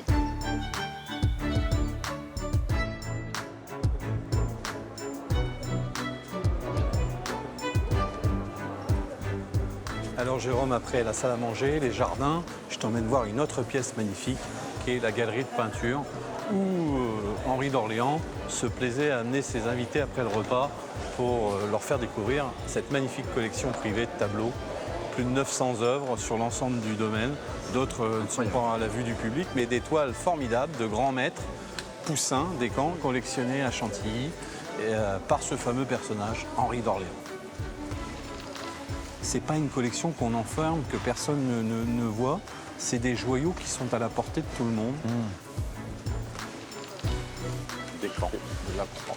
Ah, de la croix, oui.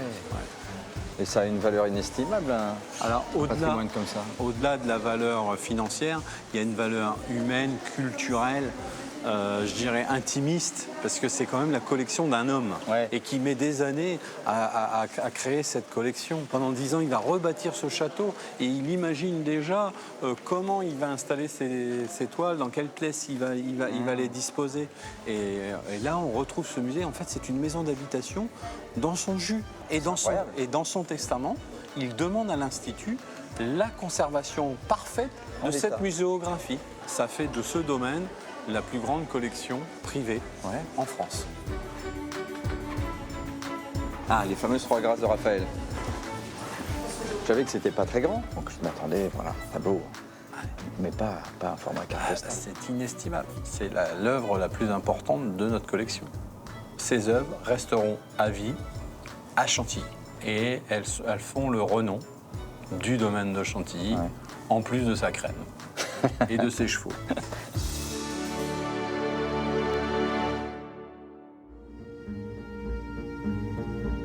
Le jour se lève sur Chantilly.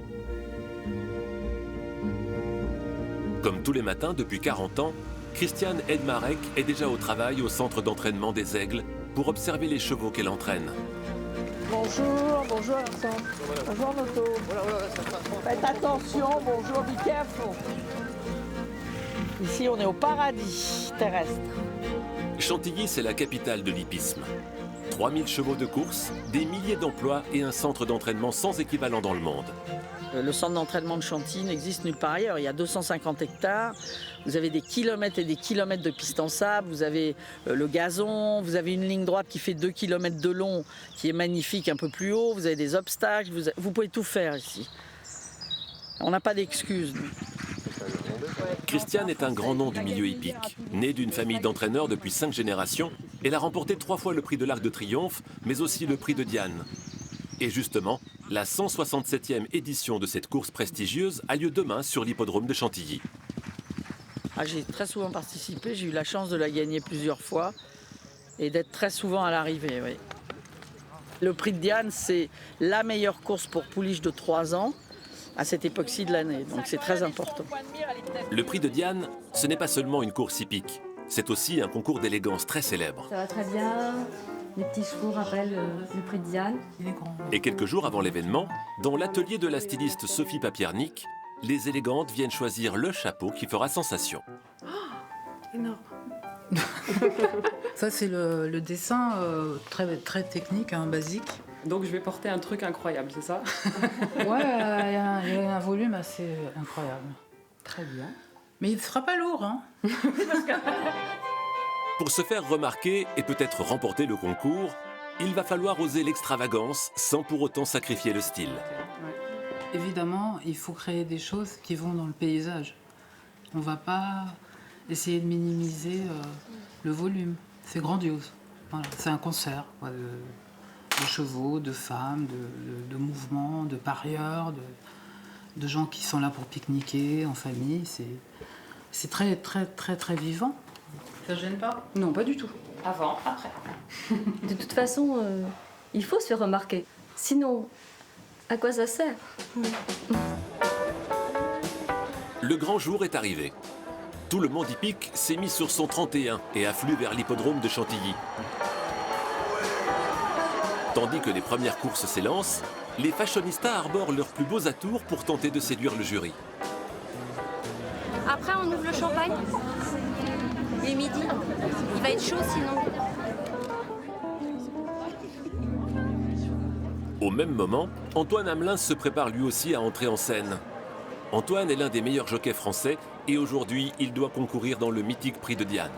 Tout le monde est présent, des garçons d'écurie jusqu'aux propriétaires les plus grands et entraîneurs les plus prestigieux. Tout le monde n'est pas arrivé parce que les courses viennent de débuter, mais je pense que pour le prix de Diane vers 16h, ça va vraiment bien rempli. Et il y a vraiment de belles choses aujourd'hui. Tout le monde s'est mis sur son 131, c'est agréable pour les yeux. Bonjour maman, ça va? Ouais. Frérot, ça va? Bien. On ressent une adrénaline plus importante d'ailleurs depuis que tu as gagné la grande course. Et là, c'est vraiment en fait, nous on a la nôtre, toi tu as la tienne, les professionnels ont la leur, les entraîneurs ont la leur, et on l'a tous. Tu as gagné le prix du Jockey Club le jour de la fête des mères. Ouais. Aujourd'hui, j'aimerais que tu gagnes. Bonne fête, papa. Et ben aujourd'hui, j'aimerais que tu gagnes le prix de Diane pour la fête des pères. Tu vois, ça serait merveilleux. Ce serait parfait. Et encore une belle aventure pour toi, ça serait merveilleux. Voilà.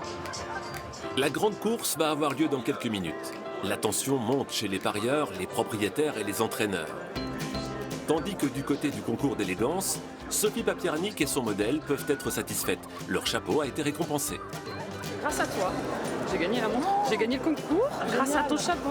Et tout le monde me demande c'est qui l'a fait, ça vient de qui, ça vient d'où. Alors je me fais un plaisir de dire c'est Sophie Papiernik. Là c'est une surprise très agréable. Ouais. Et c'est une juste récompense. Voilà, il était temps, ça devait arriver plus tôt d'ailleurs.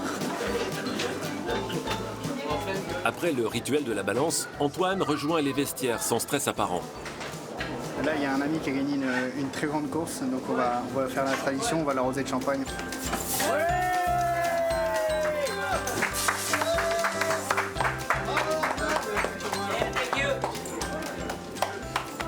L'heure d'entrée en piste a sonné.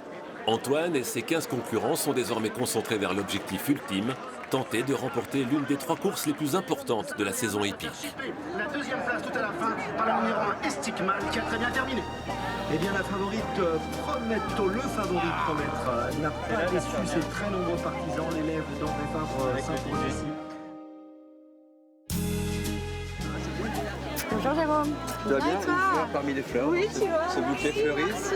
Bon, tu dois en même temps représenter l'élégance puisque tu présides le jury, c'est ça? Exactement, oui, tout à fait. Ça fait la 13e année consécutive où j'ai la chance d'être la présidence du concours de Miss Élégance Longines. Ouais. Les participantes sont amenées à se présenter, monter sur scène, se faire photographier. D'accord. Les participants sont... Ah, il y a toutes les tranches d'âge. Tu vois, à partir de 18 ans. Si j'étais une femme avec un chapeau, c'est limité. Et voilà, tout à fait. D'accord. Tu es dans ton élément, le monde du cheval, le monde hippique. Je suis mariée à un jockey, donc tu vois, il va concourir tout à l'heure. Pas n'importe lequel. Christophe Soumillon, c'est quand même peut-être le plus titré des jockeys. Je ne sais pas combien de cravaches d'or il a, mais... Il en a 8. Ouais, d'accord.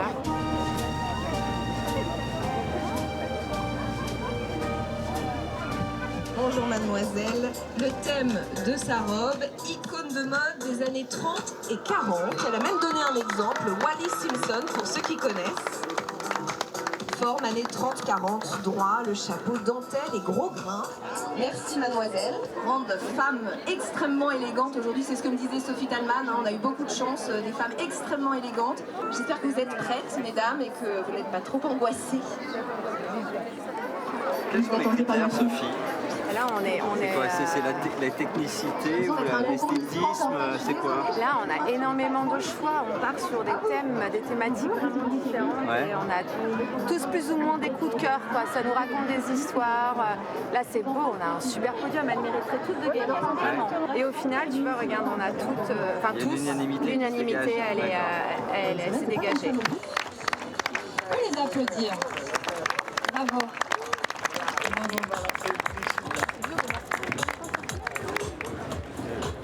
Du coup, j'ai pas le prénom de la gagnante. Parce qu'elle s'était trompée. C'est Alexis.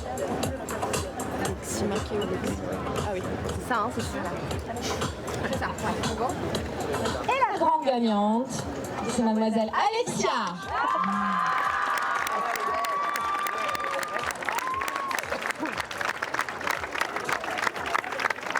Alexia a fait l'unanimité parmi les membres du jury.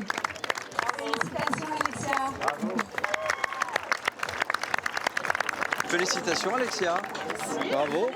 C'est la première fois que vous participez à ce genre de concours? Non, j'ai participé déjà l'année dernière. Ouais. C'est vraiment l'événement ici qui fait qu'on a envie, surtout en étant une femme, de porter un beau chapeau, une belle robe. Il faut oser et moi j'ose et ça me dérange pas, je me sens bien avec un gros chapeau, justement auprès de Diane. Donc c'est une fierté d'avoir enfin ce titre? Exactement, ouais, c'est une grande fierté. Bon, bah, félicitations, profitez-en bien. Merci. Bonne journée.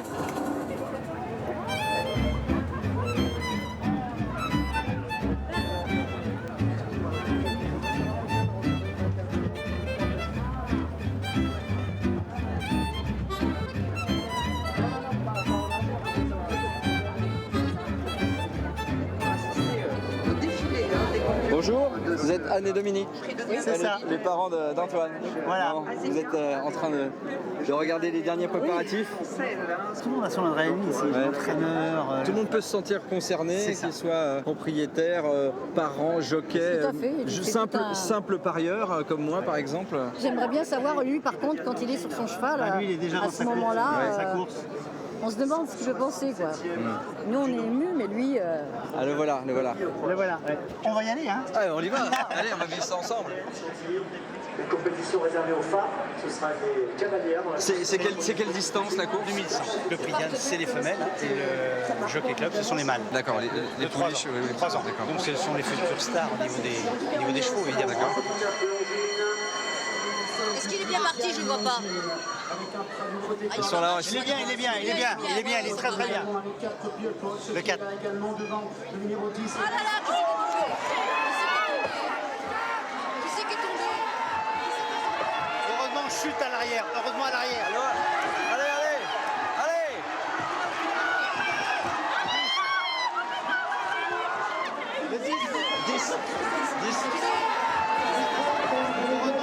C'est rare quand même des chutes en plein Grand Prix de Diane comme ça. Ça va mieux, Anne? Oui, ça va mieux. Ça fait 2 jours que je suis malade. C'est comme Allez, ça. Hein. c'est fini. Oui. Il n'a pas gagné, mais il a fait une belle course quand même. Voilà. Hein? Et il est debout. Et il est debout, oui. Il est debout et il en faudra d'autres. Donc voilà, il est là, Antoine. Je voulais te féliciter, Antoine, quand même. Ça va? Bon, t'es pas trop déçu? Un petit peu, Un petit peu. mais bon. Comment tu as vécu cette course?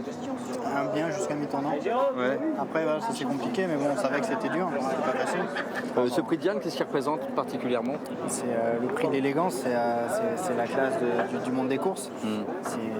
C'est comme les JO pour nous, c'est des choses importantes. On a l'Arc de Triomphe, c'est la Coupe du Monde, et les JO, c'est le prix de Diane, le Jockey Club. C'est des courses vraiment très très importantes et on est content d'y être. Bon, je profite de mes derniers instants ici pour vous dire au revoir, pour vous remercier de nous avoir suivis. J'espère que vous avez apprécié ce voyage. Aujourd'hui, cette journée festive avec le prix de Diane a été un mélange des genres que j'ai beaucoup apprécié. Un contraste qu'on retrouve aussi dans le voyage et en Picardie notamment avec les différentes rencontres que j'ai pu faire. Je retiendrai 2 choses principalement qui sont un peu mes coups de cœur. C'est la ville d'Amiens avec Laure qui a été une ambassadrice assez exceptionnelle à travers les ortillonnages et ses cabanes qui nous a vraiment fait partager sa ville. Et puis Fort-Mahon avec Lionel. Fort-Mahon, la baie d'Auty, c'est toute la partie balnéaire du début de mon voyage qui a été aussi une jolie découverte, un très joli endroit et un personnage aussi très attachant. Voilà, j'espère que ce voyage contrasté vous a séduit. Je vous dis à très vite pour de nouvelles échappées belles dans d'autres contrées lointaines. Vous pouvez retrouver l'émission sur plus.fr en rediffusion, en replay. Et puis vous pouvez aussi nous suivre sur les réseaux sociaux. Je vous dis à très vite. Donc mon cheval m'attend, donc la prochaine course est pour moi. À bientôt. Allez, on y va, le Diabolo. Allez, c'est parti.